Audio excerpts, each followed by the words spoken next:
Pushing harder when she's frozen does not break the freeze, it deepens it.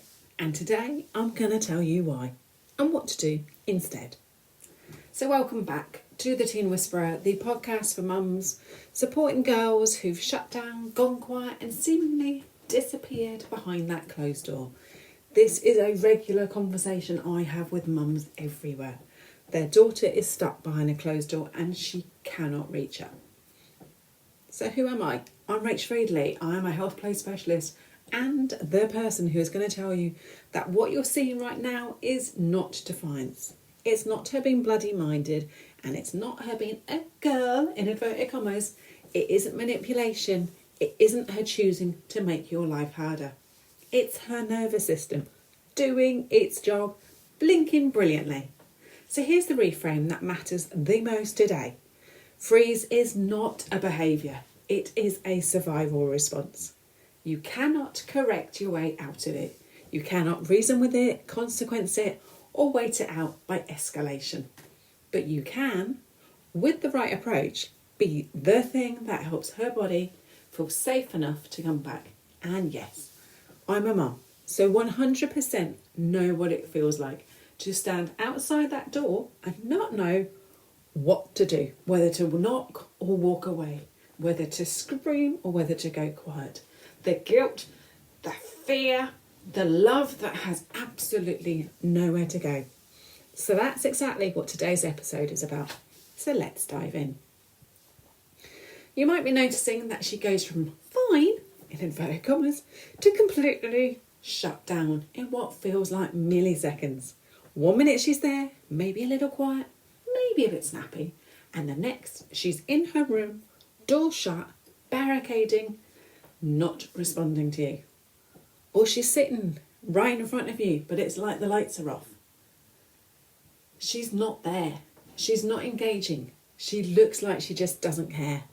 And the more you push, the more you're trying to get through to her, the further inside she goes. And here's what most of us do, because we're human at the end of the day, and we're scared, and we love them, and we want to show them. We push harder. We raise our voices slightly, not because we're angry, but because it feels like she just can't hear us. It's like when you're speaking to a deaf person. What is it about people that think that if they shout at them, they can hear them? They're deaf. Anyway, we increase the urgency. Oh, just talk to me. Just tell me what's wrong. I can't help if you won't talk to me. And then we feel that their shutdown is personal. You set a consequence. Fine. If you won't speak to me, then you're losing the phone. That one I really don't get, and that's exceedingly random. Or we sit down opposite her and wait. Determined because we're not leaving until this is resolved. And she goes further in. And further. And further again. And we're left feeling like the worst parent in the world, completely shut out with absolutely no idea what the friggity frig just happened. You went in there to have a conversation and all hell's let loose. But here's what's actually happened. Her nervous system hit a wall, and it did the only thing it was designed to do in that moment. It froze. So when the nervous system detects threat, as you know, this is what I'm all about, the nervous system. And I want you to hear that word broadly, threat, because threat does not have to mean danger. It can mean overwhelm, shame, fear, uncertainty, too many demands at once. It has 3 options: fight, flight, or freeze. I mean, we all know fight. That's the rage, that's the anger, that's the door slamming, that's the screaming blue murder in your face, that's swearing at you like she's never sworn at you before, saying things she does not mean. And you know flight, that's physically leaving, walking out, running upstairs, disappearing behind that closed door. But freeze is the one we talk about the least. Okay, maybe not me, because I've been talking about it quite a bit for the last few weeks, but it might be the most important one to understand. So freeze is what happens when the nervous system decides that fighting or fleeing isn't going to work. When it calculates, not consciously, I hasten to add, not as a choice, deep in the oldest part of her brain, that the safest option is to go still, to shut down, to make itself as teeny, tiny, weeny, and as absent as possible. And here's the thing that most of us were never told. Ye olde prefrontal cortex, as you know, I talk about it quite a bit, that part of the brain that does the rational thinking, problem solving, emotional regulation, organisation and communication goes almost entirely offline in freeze. It's like the plug on the wall has been pulled out for the Wi-Fi. It's like the electricity has been disconnected at source. She literally cannot form words. She says, I don't know, to everything, not because she's being difficult, bloody-minded, a girl, as we're told, but because she genuinely does not know. The part of her brain that would help her answer is just not available right now. And that is okay. But when you increase the demand, raise the voice, add a consequence, get closer, wait her out, you are telling her nervous system that the threat level just went up. So guess what? It just freezes harder. And this is the freeze rule. Connection before correction. Safety before solutions. Now, I know what you're thinking, because as I say, I'm a mum and I get it. If I can't push, if I can't correct, if I can't reason with her, what the hell do I do? And this is where it gets really interesting, because the answer is not a technique, it's a state. It's called co-regulation, and it is the most powerful thing you have. Your nervous system and hers are in constant unconscious conversation, 24/7. Yep, it doesn't ever turn off. It never goes to sleep. It's always there. When you're regulated, calm, settled, low demand, her nervous system hears this and begins to use it. It begins to calm. Your heart rate influences hers. Your breath influences her. Your mood, guess what, influences hers. Your body, just by being near her without an agenda, is doing something no words can ever do. You are her whole body reset just by being there. So what does this actually look like at 8:30 on a Tuesday when she's frozen solid and you're running on nothing? It looks like this. No questions, no eye contact required, no sitting opposite her waiting, drumming your fingers on your lap going, it's going to finish soon, it's going to finish soon. No, I'm not angry, I just want to understand. You sit near her. You sit in the same room as her. You sit in the same house as her. You do something quiet. You read a book. You chill out. You do some drawing. You do some creative tasks. Your body just says, I'm here. I don't need anything from you right now. And that is way better to her than talking at her. She feels that co-regulation because we have what is called electromagnetic rhythms around our body, about 3 foot out from your body. And she can feel it. She can feel that connection before you've even said a word. You may say something softly like, I'm not here to have a go. I'm not going anywhere. You don't have to say anything. Or my favourite is, I'm here. I'm here for you when you're ready. And then you mean it.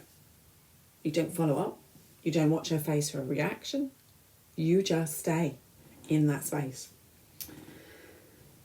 So there you go. So let's talk about this week, because I want to give you something really concrete. The old response versus the new one, so you can hear the difference.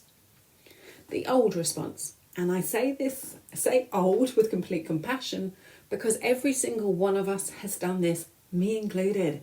Sounds like raise the voice a little, add a little urgency, maybe a consequence, sit down opposite her and, as I say, drum your fingers on your lap and just wait.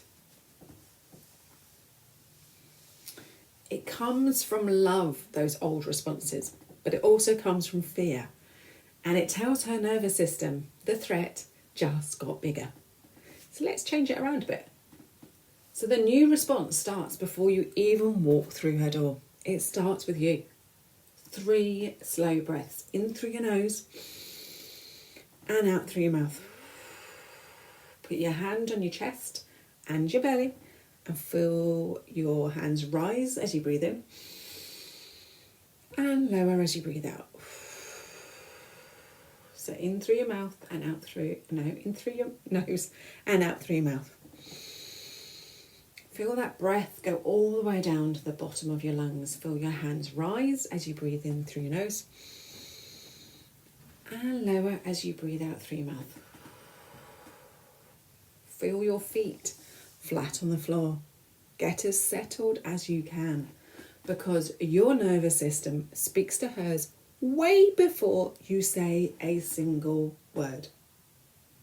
Then you go to her softly.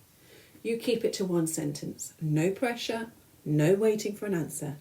And then you let your body do what your words can't. You sit near her. You stay. You be quiet together. And when she starts to come back, and she will in her own time, you follow her lead.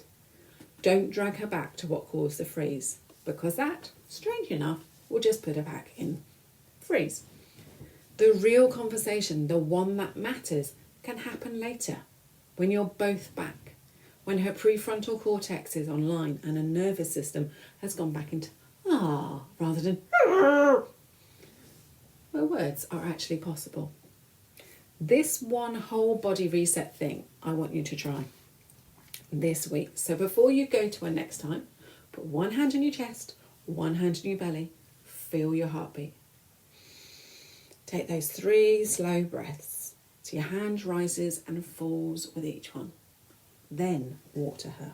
Then connect.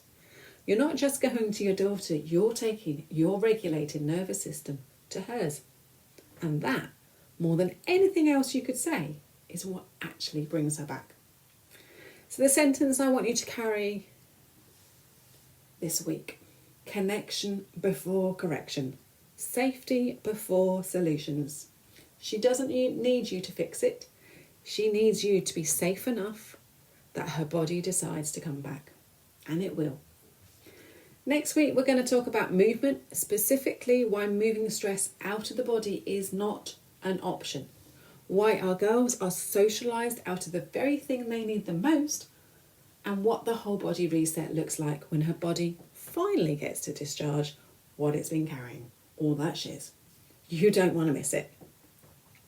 So if this episode helped you or shifted something or just made you feel less alone in it, please hit subscribe so you don't miss what's coming next. And please leave me a review. The more reviews we get, the higher on that rating, that number, whatever it is, so that more mums get to see this. And if you've ever thought, I need more than a podcast episode, I need a space where someone actually gets what I'm going through, that's exactly why I created WTF. And yes, it doesn't actually mean what you think it does, it means what's the feeling. It's a space for mums supporting girls in shutdown, freeze and overwhelm, where behaviour is understood through the nervous system, not judged. No fear, no judgment, no retribution. Just mums who know what it's like to parent a girl the world doesn't know how to hold. And if you're doing this alone, come find us. Links in the show notes. And take care. And remember, you are doing way better than you think. So see you next week. Bye.